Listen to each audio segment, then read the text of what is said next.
Hello, my name is Brian Liminen.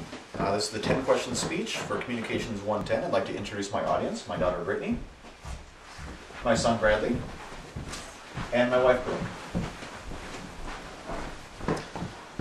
Let me start off by thanking each of you for attending. I know that your time is limited and valuable. I'd like to thank you for your support of my higher education. If there's anything I can do to support each of you, please let me know.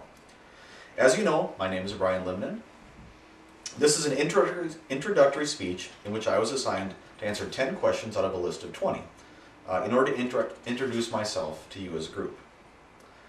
I will read the questions so that the answers I give make a little bit more sense to you. Let us begin. The first question I chose was, what are 3 questions which you'd like the answer to? My first one is, what is truth? Pontius Pilate actually asked this question to Jesus during the interrogation. It was the only question in the interrogation which is not answered in the Bible.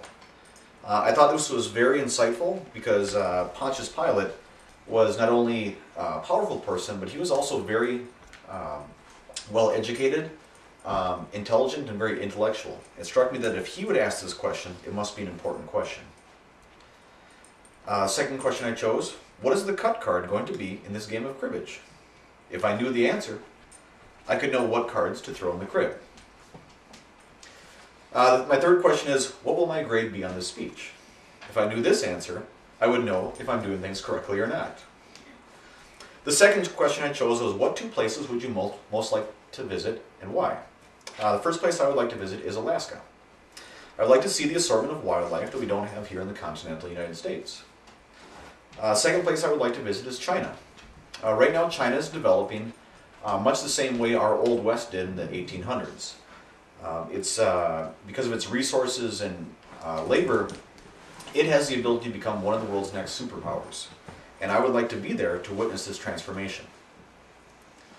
If you had $1,000 given to you, how would you spend it? My answer is, I would pay down debt. I realize this is boring to most people, but it's an honest answer, and it gives you some insight into my values. My fourth question, what is your favorite color in a 96 count Crayola crayon box? Blue. Yes, it doesn't have a catchy phrase like many other colors. It's a primary color, and it has remained a mainstay despite many changes in the other colors due to trends, technology, and even political activism. Number 5, if you were to recommend a book to a friend, what book would you recommend? And why? I would recommend Animal Farm by George Orwell. It is an allegory of the communist revolution in Russia. The best part about reading this book is having a conversation with the reader to discuss which people each animal represents. Number 6, list 3 favorite weekend activities.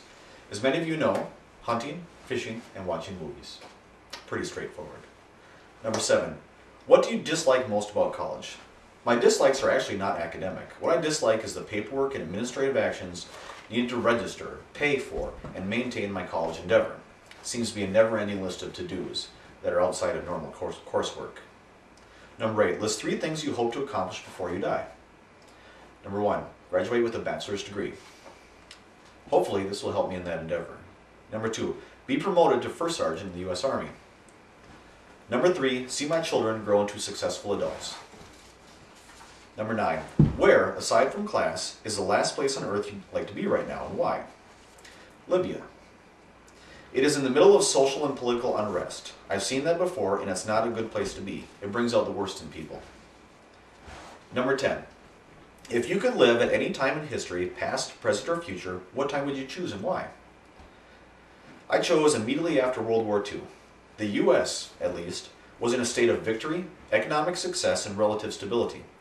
The realities of the atomic era, Cold War, and worldwide political change were still years away to most Americans. Does anyone have any questions?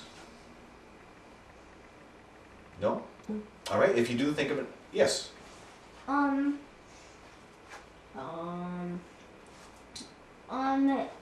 If you want to live after World War II, would you want to be part of the Civil War then? Well, actually, the Civil War was quite a bit before World War II. Oh, sorry. So it would actually be after both. No, don't be sorry. There are no bad questions. Oh, okay. Are there any other questions? No? Okay. If you think of any later, please feel free to take me aside and ask your questions. I would again like to thank you for all your time. This concludes my speech. Bravo.